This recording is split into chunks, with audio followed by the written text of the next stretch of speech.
Assalamualaikum warahmatullahi wabarakatuh. Perkenalkan, nama saya Ningsusi Dwi Suryani. Apa kabar kalian semua? Semoga sehat selalu ya.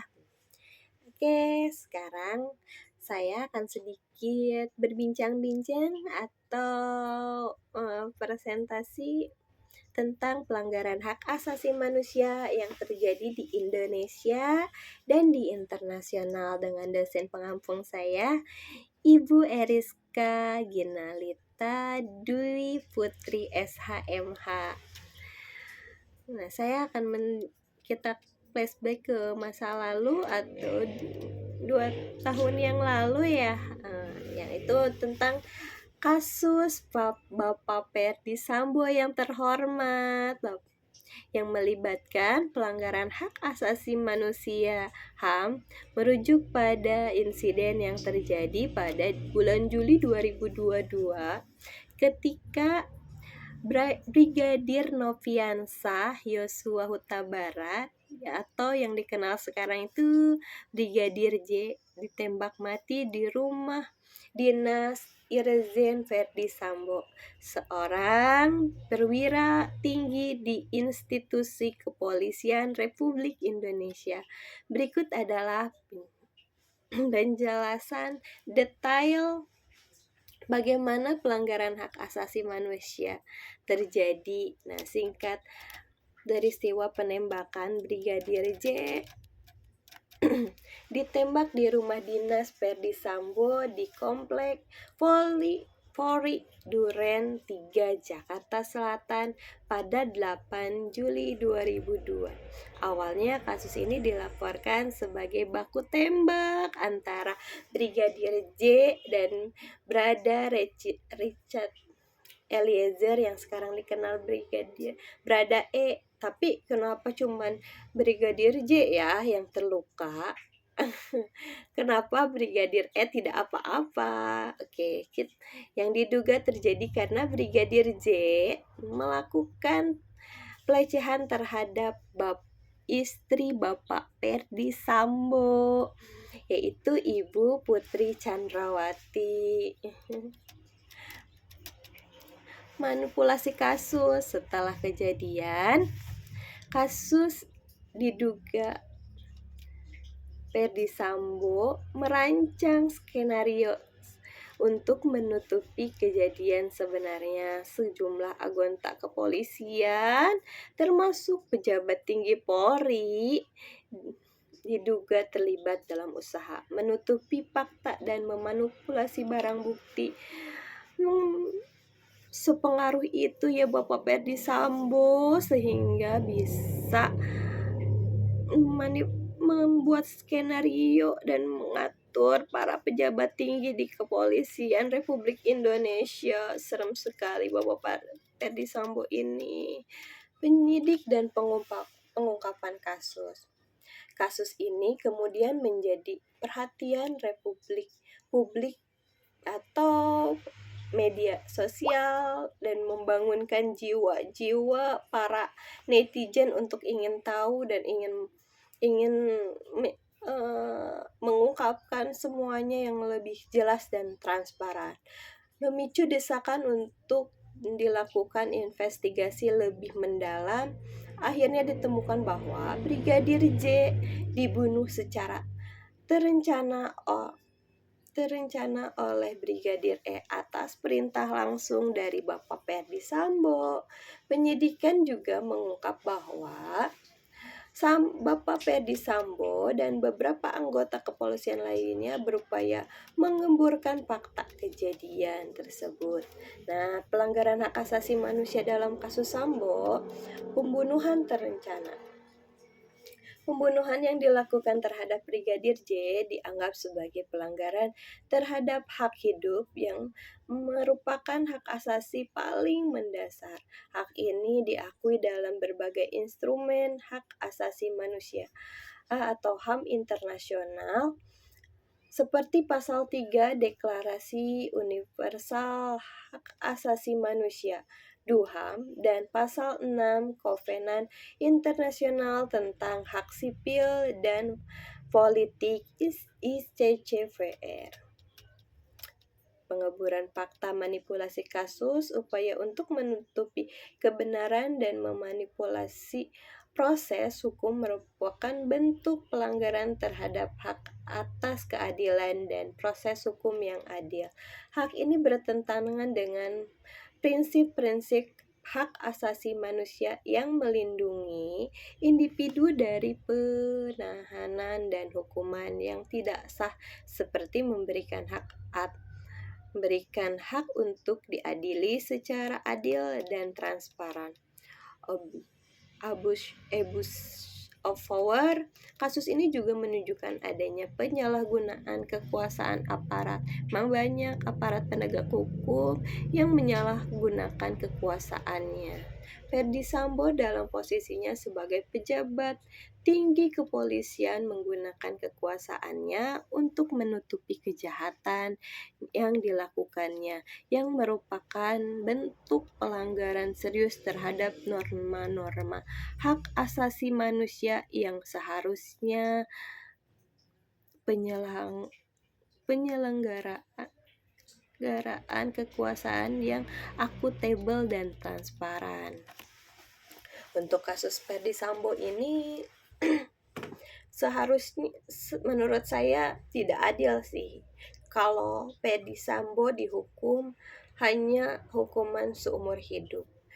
Ferdy Sambo itu sudah mencoreng nama baik institusi Polri, dan Ferdy Sambo juga bisa mengsetting atau membuat skenario di tubuh Polri.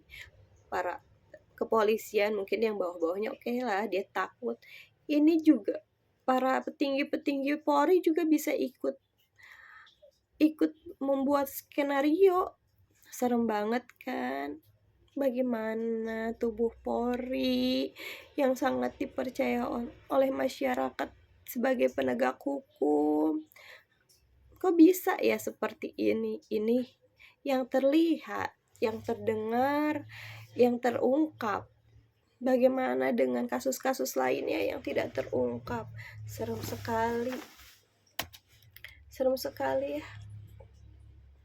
Tubuh Polri di Indonesia, apa pantas kita masih percaya dengan kepolisian atau tubuh Polri? Ini aja Ferdy Sambo yang menjabat sebagai Kadis Propam bisa melakukan hal sekeji ini, membunuh dan cuci tangan agar dia tidak ketahuan buruknya. Dan untuk Ferdy Sambo, saya seharusnya sih Ferdy Sambo dihukum mati, tidak hanya dihukum hukuman seumur hidup. Terus untuk Ibu Chandrawati juga, karena Ibu Chandrawati ternyata dalang dari semua kejadian ini. Harusnya Ibu Chandrawati itu juga dihukum mati, karena mereka pasangan yang jahat.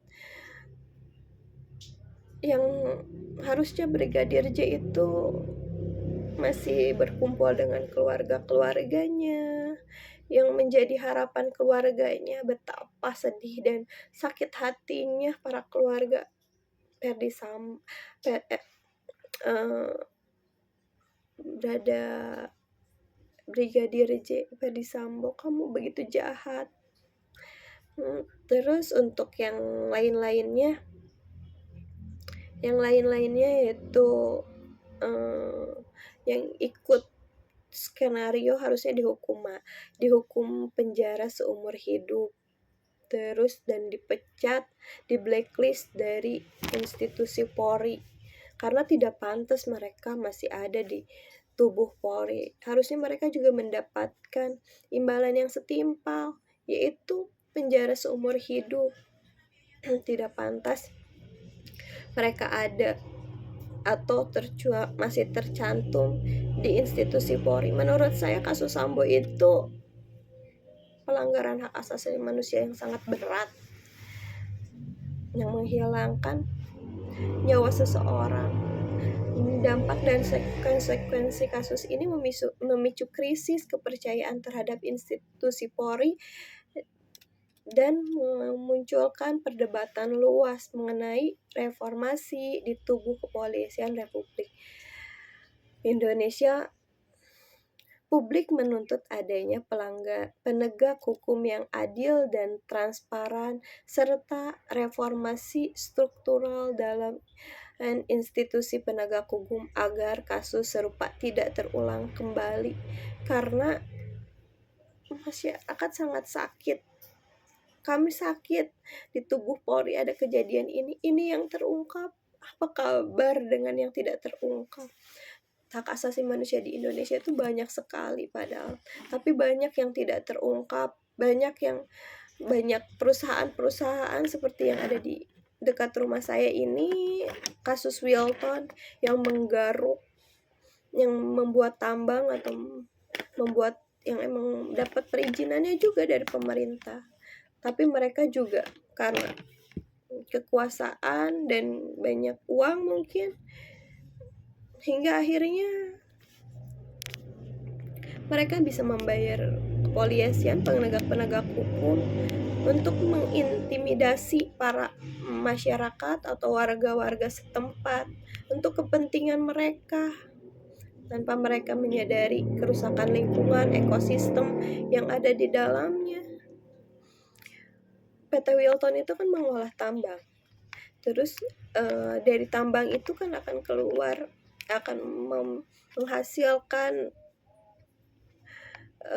limbah-limbah yang berbahaya. Nah itu tuh kemana? Pasti dibuang ke sungai yang dekat-dekat sana. Yang terpengaruh adalah ekosistem di sana. Terus warga setempat yang menggunakan lahannya, air yang tercampur limbah dan lain-lain. Tapi pemerintah kita, penegak hukum kita diam saja dengan hak itu. Semoga kedepannya sih untuk izin-izin tambang seperti itu ditutup oleh pemerintah, dan pemerintah melek dengan hati nuraninya. Kita lanjut ke pelanggaran HAM di internasional yang sangat miris sekali ya untuk umat muslim ini. Penahanan massal Muslim Uighur di Tiongkok dari 2017 sampai sekarang.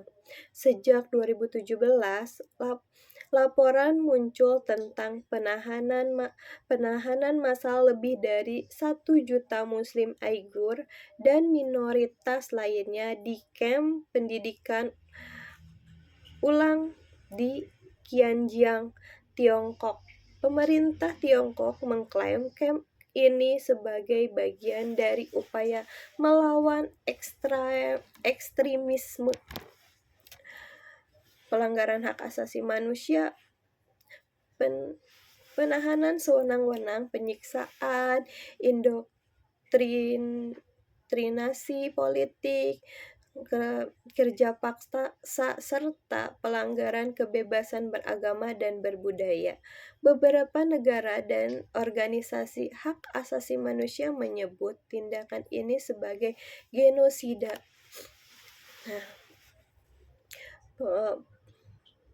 Pelakuan yang sewenang-wenangan di Tiongkok itu kepada para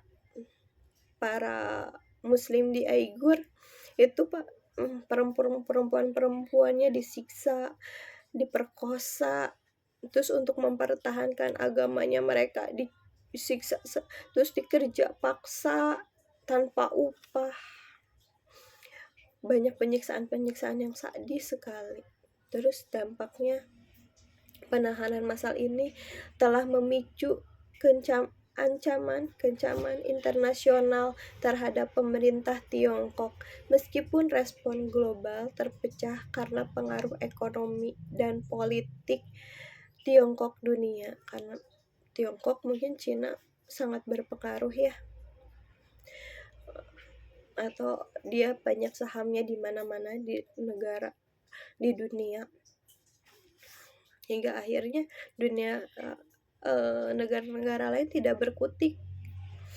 Ada tekanan yang meningkat untuk penyelidikan internasional dan penerapan sanksi terhadap mereka yang bertanggung jawab. Tapi semoga mereka dibukakan hati nurani untuk penyiksa-penyiksa muslim di belahan dunia lainnya. Semoga muslim bisa merdeka dan mereka menerima, atau mereka yang menyiksa muslim dapat hidayah dari Allah untuk pindah dan memahami agama yang sebenar-benarnya, itu agama Islam. Mungkin sekian dari presentasi saya. Kurang dan lebihnya atau banyaknya kekurangan, pasti banyak kekurangan, saya mohon maaf sebesar-besarnya. Terima kasih. Assalamualaikum warahmatullahi wabarakatuh.